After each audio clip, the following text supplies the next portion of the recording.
అదే RTV app వార్తల్ని క్షణాల్లో చదివే అవకాశం ఉంటుంది. ఒక న్యూస్ పేపర్, ఒక టెలివిజన్ ఛానల్ మీ చేతుల్లో ఎప్పుడూ ఉంటాయి. జగన్మోహన్ రెడ్డి గారు ఏదైతే రాష్ట్రంలో 5 ఉచిత మెడికల్ కాలేజీలు తీసుకురావడం జరిగింది. అదేవిధంగా ఈరోజు ప్రజెంట్ ఉన్నటువంటి రాష్ట్ర ప్రభుత్వం, కూటమి ప్రభుత్వం ఏదైతే పులివెందులకు సంబంధించి కేంద్ర ప్రభుత్వం 50 సీట్లు కేటాయించడం జరిగింది. అదేవిధంగా ఈరోజు పులివెందులో ఉన్నటువంటి విద్యార్థులకు అన్యాయంగా ఈరోజు దుర్మార్గంగా ఈరోజు చంద్రబాబు నాయుడు ఎన్ఎంసీకి లేఖ రావడం చాలా దుర్మార్గమైన పరిస్థితి కనిపిస్తూ ఉంది. ఏదైతే విద్యార్థులు, మెడికల్ విద్యార్థులు లక్షలాది వేలాది రూపాయలుగా కోచింగ్ సెంటర్లో కోచింగ్ తీసుకొని ఈరోజు డాక్టర్లు కావాల్సిన కోరికను ఈరోజు నిరాశ చేసినటువంటి ప్రభుత్వం కనిపిస్తూ ఉంది.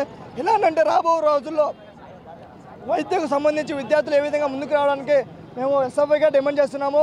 ఏదైతే ఎన్ఎంసీకి రాసినటువంటి లేఖను విరమించుకోవాలని రాష్ట్ర ప్రభుత్వం హెచ్చరిస్తున్నాము. లేకపోతే రాష్ట్ర వ్యాప్తంగా భారతీయ విద్యార్థి ఫెడరేషన్ ఎస్ఎఫ్ఐ ఆధ్వర్యంలో రాష్ట్ర వ్యాప్తంగా, జిల్లా వ్యాప్తంగా ఆందోళన చేపడతామని హెచ్చరిస్తున్నాం.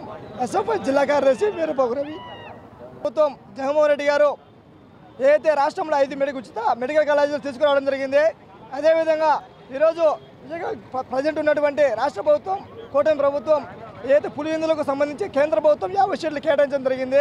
అదేవిధంగా ఈరోజు పులివెందులో ఉన్నటువంటి విద్యార్థులకు అన్యాయంగా ఈరోజు దుర్మార్గంగా ఈరోజు చంద్రబాబు నాయుడు ఎన్ఎంసీకి లేఖ రావడం చాలా దుర్మార్గమైన పరిస్థితి కనిపిస్తూ ఉంది.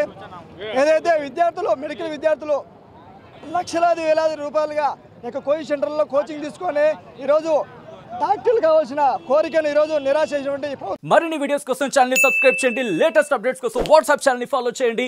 అండ్ లింక్ డిస్క్రిప్షన్ లో ఉంది.